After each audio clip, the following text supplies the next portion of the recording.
হুঁ, আমার দিদুনের ঢং দেখে আর বাঁচি না। তারা মনে করতেছে কি এই বাসাটা আমি ভুলে গেছি, আর মিঠাইকেও আমি ভুলে গেছি। আরে হাদারামের দল, আমি কিচ্ছু ভুলি নাই, এটা আমার দিদুনের বাসা। 7 দিন পর আমি আসছি। আমার ছোট ভাই মিঠাই কি আমি বলতে পারি আমি বলি নাই? ওর কাছে আমি যাই না মনের কষ্টে। আমি তো জানি ওর লিচু 2টা আম্মায় বিক্রি করে দেছে। এখন আমার তো টেনশন হইতে আছে।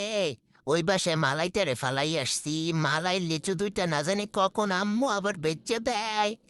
এইটা হইতেই পারে না।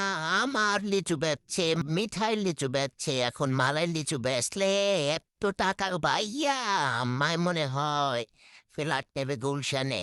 গুলশান গেলে কি আমাকে চেনবে? চেনবে না।